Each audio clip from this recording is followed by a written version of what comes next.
Hello and welcome back to Carrying On, my personal take on collecting records. Normally, of course, I'm coming from Thailand, but today I am in sunny England, in Birmingham, in the West Midlands. I'm back from my summer vacation here. I've been here for over a month, and of course, I have bought some records. So today I want to talk about some different record shops in the West Midlands around the Birmingham area that I visited on this trip and run through the records I bought. I've bought 15 records on my trip. We can hear the bells chiming as well on in the hall. Isn't that nice? Little English touch as we start the video here. And I'm going to start today with the record shop closest to my home in Boldmere, and it's called Psychotron Records. Psychotron Records has been running for a few years. It started off as a local stall, I think, in a market, and has now turned into a proper shop. And I think it's probably the best second-hand used record shop in the Birmingham area, Cyclotron. And this is the first record I bought there. It's Millie Jackson's Still Caught Up, the follow-up to the big hit soul album of the early 70s, Caught Up, kind of a breakup album, uh, told from the point of view of the mistress and the wronged wife. Still Caught Up is the follow-up record from 1975. Haven't heard this one actually. I've heard some of her other stuff. I like that kind of vintage soul sound, classic mid 1970s soul music, but with a real uh, uh, uh, like feminine viewpoint, strong woman viewpoint in the 1970s. Yeah, pretty important. Millie Jackson, Still Caught Up. Looking forward to listening to that one. And I've been buying a few of his records this year. Anyone who's watched any of my videos will see I bought a few Sadao Watanabe records. And this one's from the mid 80s, I think 1984, Rendezvous. I have listened to this one. This is in the smoother area of that 1980s jazz, but it's good. It's good smooth jazz. It does exist, and this is it. Great sax player, and he has a great band around him whenever he plays. And yeah, I really like the artwork on this as well. How could you not buy that? Isn't that a great uh, New York scene, I guess? They're from the 1980s. Um, yeah, I'm looking forward to listening to this one. And then I bought, oh, this was a gatefold. The Red Garland Quintet. Didn't really know what I was buying. I mean, obviously the famous names there, including John Coltrane and Donald Byrd, but didn't know this album. This is a compilation of Red Garland recordings, I think from the 1950s. So we're going, yeah, one or two of these records actually are going back to 1950s jazz, but obviously a reissue here. But a really lovely reissue, really lovely gatefold, liner notes here, really cool artwork as well here. That definitely drew my attention. And actually, all these records are in great condition. I would say kind of near mint condition, even though they're almost all of them are secondhand. But yeah, I've really got some great condition records, which is always I think the bonus part of the bonus of going to record shops is to be able to check the condition of the records yourself. And if you know what you're looking for, you don't end up with scratched records or warped records or very dirty records. And yeah, this is a great one. So looking forward to listening to this. Red Garland, John Coltrane, Donald Byrd on the trumpets, Arthur Taylor, George Joyner. Um, yeah, and two records of late 1950s acoustic jazz to enjoy here on Prestige label. Looking forward to that. Now this one, uh, all from the same shop. This is still from Psychotron Records, so they've really got an interesting, varied collection of some jazz fusion, soul and funk, and a lot of rock as well, like most record shops do, I guess, in the UK.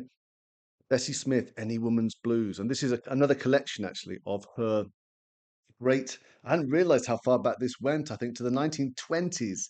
So these are mono recordings of early 1920s blues, female vocal blues from Bessie Smith. I mean, the vinyl's in great condition. Obviously, it's a reissue. But yep, from 1923 up to 1930. So between the wars, we're going back nearly 100 years for this woman's blues record. Looking forward to listening to this, maybe with a glass of whiskey late at night. Right, and we go on to the last couple from this shop. Steely Dan, a favorite of mine. I love Steely Dan. I don't have a lot of their stuff on vinyl. And this is just a really neat collection of eight of their best, some of their best songs here, actually, which are on vinyl and is really useful when you're DJing, like I sometimes do. Just some of these Steely Dan songs are just drop dead classics, and they're great to play on vinyl when you can in a bar. Hey 19, Deacon Blues, Black Cow, Babylon Sisters, FM. Can't go wrong with this on a uh, um, uh, uh, really good piece of vinyl, good condition.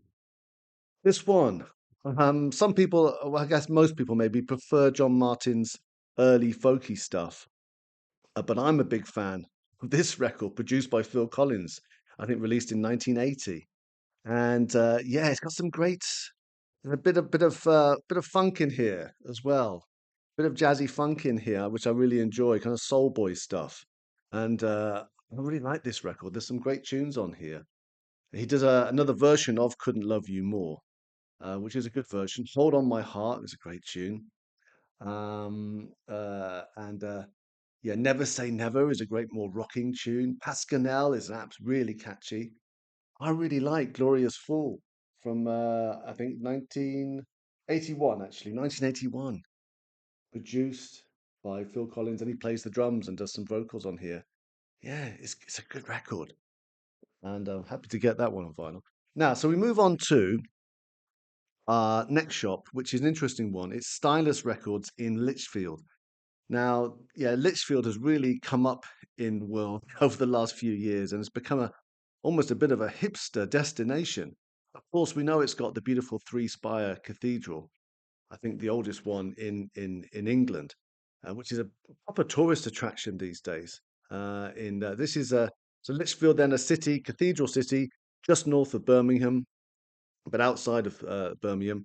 And yeah, I mean, when I was there last week, there was like a group of 20 Spanish tourists with a tour guide, talking in Spanish as in the center of the town, which I'd never seen before. So it's really becoming, an international destination for people to come and see the cathedral. And the town now is really vibrant. It has this record shop, Stylus Records, which is great. A really good little record shop. It has craft beer, it has bistros, it has Italian delis, it has interesting shops of all kinds, independent shops. There's hardly a vacant shop in the whole city. It's small, it's compact, it's affordable. Train station, easy to park. Right, great place, Lichfield. Yeah, put it on your list of places to visit, especially if you like going to good record shops. Stylus Records. It's mainly new, but they did have a little corner of used jazz, which is where I ended up buying quite a few records. David Sanborn, maybe not everyone's cup of tea, a little bit on the smoother side again, but I like David Sanborn. Even his 80s stuff with some interesting production always has some funky tunes on, and his of course his excellent um, sax playing, and Marcus Miller on the bass, and I think he produced this record too, or at least he's on this record. They always sound good, even the mid 80s stuff. This one's called Close Up. And then from the same shop, this was bargain, 2.99. This was when I bought originally. But yeah, I think I didn't pay much more than that for it. A lot of these records um, were under £10. I think the cheapest maybe was 5 or 6, and it goes up to, I think my most expensive was maybe £18. But we're in that price range. I'm averaging just under a tenner, I think, for most of these records. This was one of the cheaper ones. Horace Silver, though, Silver Blue, a Yeah, a compilation. Well, no, this was 1956, a 1956 album. I haven't heard this one. I do like Horace Silver, and yes, another one going back to the 50s. So getting some earlier jazz here, which is nice. I often buy 70s stuff, but hey, I've got some 50s jazz here, and I do love Horace Silver on the piano. Hank Mobley is on the tenor sax here as well. Kenny Clarke on the drums. Yeah, pretty good band here. Silver's Blue, a reissue, obviously, but this one, actually, this one, yeah, I got a little story with this one. I'm still buying. This is from the Lichfield shop, Stylus, but I actually played this the week before in an Airbnb in Norfolk. And we went to this Airbnb, had a huge living room, and lo and behold, two Technics decks and about 500 records. A lot of them jazz funk in this era, 70s jazz funk, exactly my kind of thing. And this was one of the records I played in there. It was there on the shelves. I played it. I thought, oh, that's good. Yeah, I'll look out for that one. And then a week later, I found it there in Lichfield in the shop, so I had to buy it.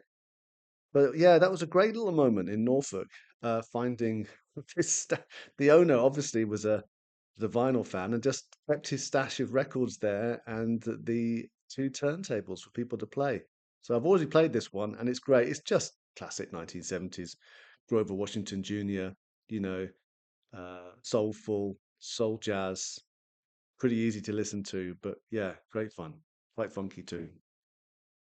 Uh, Now this one, yeah, a little bit more expensive in the Lichfield shop. This reissue of the Crusaders one, classic 1970s jazz funk. I mean, what can you say really? Mainly instrumental, but I guess some vocals on here, but some of their classic records here, So Far Away.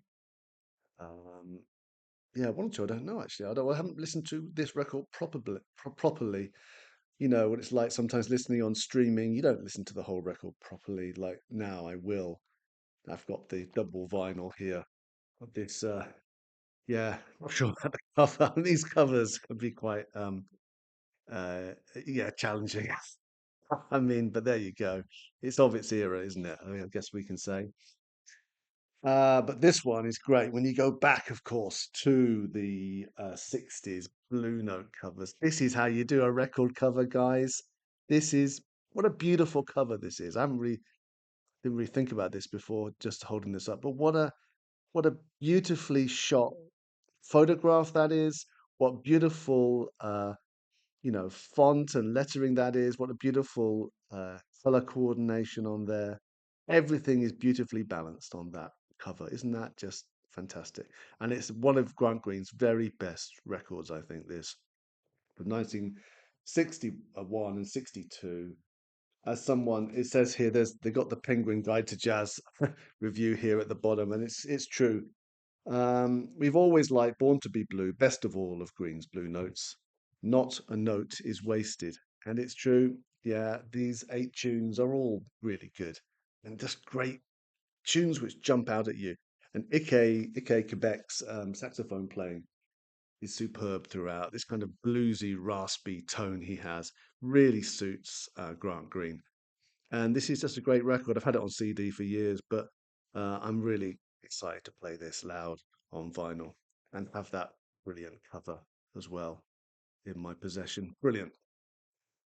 So that's Stylus Records in Lichfield. Now let's let's move on to Bridgnorth, which is actually in Shropshire. It passes over into Shropshire from the West Midlands, uh, in Staffordshire. And there's a record shop there in Bridgnorth. Lovely, lovely town, by the way, with a low town and a high town and a funicular which takes you up. Really full of character. And the Severn Railway there in Bridgnorth. Never been there before, but they have a record shop called Voodoo Valley. Small shop, but a lovely little boutique place, really. And but they do have some jazz. And I bought this another compilation, Stanley Turrentine. Never seen this compilation before. But yeah, great condition. This reissue, and it's compilations of 1967 here, 68. Oh, and then back to 63, 64. So kind of mid 1960s Stanley Turrentine with yeah, coordinated by Duke Pearson, like especially the first record here, double record compilation of songs. Yeah, I don't really know, but this is going to be kind of acoustic jazz. The first one has a big band with uh, uh, on Bonita, so kind of Latin jazz here by Jobam. Yeah, the first side is all Jobam compositions. Then Irving Berlin, so one or two more standards. But yeah, so a real compilation of acoustic 60s Stanley Turrentine. Can't go wrong really with that on Blue Note. Brilliant. From Voodoo Valley Records in Bridgnorth. Yeah, try and support these little local boutique shops. Yeah, great. Well, of course, as a vinyl collector and a digger, you can't resist going to charity shops and flicking through the collections of Rod Stewart and Chicago and Eagles albums to find the odd, maybe the odd diamond. And the one I found was you do get disco albums, and yeah, and there's some good stuff on here. Oh, High Tension's on here as well. But of course, the classic Native New Yorker, which I don't have on vinyl, or I didn't, but I do now, by Odyssey. Which song is it by High Tension? Just a High Tension. Yeah, so another classic there. So there are some classic disco tunes on here, but just for those two alone, I would say High Tension, Native New Yorker. And there's some other kind of, uh, you know, dance party disco zingers here, which again, good on the dance floor late at night. Uh, yeah, great double record here. I think this cost me £2.50, I think. Great condition as well. So talking of High Tension, I did go into Birmingham, into central Birmingham as well, and went to a few record shops around there, including Swordfish Records, which is a really more of an indie record shop. I must say, central Birmingham, disappointing actually for good record shops. I would say that Stylus and Lichfield and Psychotron and Boldmere are both better than anything in central Birmingham, strangely enough. There's no real, there isn't a really cool new, record shop that's come up in the last few years that really does a really good range of new and old records and is a kind of, a central point for real vinyl collectors to go to in Birmingham. Um, Swordfish Records has been there for years, and it's really more of an indie record shop than anything else. Doesn't have that much like jazz really or soul. Has a little bit. But it's a little bit tired, and it's not that exciting a place to go to. It's fine, but it doesn't have the buzz of somewhere like Stylus in Lichfield. And yeah, but there you go. I think there's a gap in the market there in central Birmingham for someone to open a really interesting, bigger, more ambitious record shop that's selling new, that's selling old, that has a bit more of a buzz in the place. Tell me if you know somewhere else in Birmingham, because I did quite a bit of research and I went to a couple of others. I went back to the Discovery, which is again a very classic old and used record shop, which is fine, but it's just a bit tatty and it's not quite, it hasn't really moved on. It very much depends on what's there in the shop. It's fine. It's got an institution, but I'd like to see a new place open up in Lichfield that someone really puts, a lot of thought into the design of the place and got a collection of newer records in as well, and it's really feels a bit more, a flagship shop, record shop for Birmingham where people would actually travel to. Anyway, I got this in Swordfish Records. High Tension. This is Brit Funk, late 1970s, uh, early 80s. Yeah, the Brit Funk thing was had some great funky, soulful, jazz influenced records, and this is one of the classics. The only record that they made, High Tension. I think this is from 1978. Includes some classic tunes on here. I need to listen to this really, but I'm looking forward to it and maybe adding it to a set or two if I play out over the winter season in Thailand. High tension, grip funk, and the last one, a bit of a yeah. Well, these are all impulse buys. I don't really go around looking for specific records, but I am reading Bruce Springsteen's autobiography at the moment, Born to Run, which is interesting. And of course, Nils Lofgren joined his band in the mid 80s as his main guitarist in the E Street Band. And I was reading about him the day before. I just came across this in Swordfish Records. I think his fourth solo record, just called Niels, I think. And it seems to be actually is signed by him, isn't it? There we go. So maybe it's worth more than the fiver I paid for it. But great condition. I've never listened really to Nils Lofgren's solo stuff before. So, but I know he collabor I read a bit about it afterwards, and he collaborated with Lou Reed on a couple of these songs. Apparently, they're pretty good, and it's produced by I think it's called Bob Ezrin, who produced Pink Floyd's The Wall. So he got a big name producer and big name co-songwriters on this record, but he never really broke through and made it big as a solo artist. Hence, he's really more famous for playing with Crazy Horse with Neil Young and the E Street Band with Bruce Springsteen, which is pretty good. As backup bands go, they're probably are they the two greatest backup bands for as in rock history? Pretty good, Crazy Horse and the E Street Band. But he made some pretty, I haven't listened to this, but they're pretty well reviewed and respected. Those late '70s solo records, and he went on to continue making records. Into the 2000s. So there's a back catalogue there. Anyway, I thought, well, as I was reading about him, I'll give this a whirl. There it turned up, a signed copy of, I think, 1979, is it? 1979's Niels by Niels Lofgren from Swordfish Records in central Birmingham. Worth dropping in there. Good little shop. But as I said, we need a destination, a record shop in Birmingham. It's supposed to be the second city, but really, yeah, we need a bit more there, I think, in central Birmingham. But if you look around the area, of course, you can find other interesting shops, as I've talked about today. So, yeah, thanks for joining me from a slightly different location here in Sutton Coldfield, in the dining room here. Next time I see you, I will be back in sunny Thailand. That's all I have for today. How about you? Have you been record shopping in the West Midlands area in Birmingham? Is there a shop I've missed out that maybe that I should try next time I'm back? I'm always up for finding a new record shop, but I certainly recommend these shops that I've been digging in over the last month or so. So that's it from me today, Julian, carrying on about records. I will see you next time. Leave a comment if you know these records or have been to these shops yourself. What are your thoughts on record shopping in Birmingham as well? Okay, bye for now. I'll see you next time.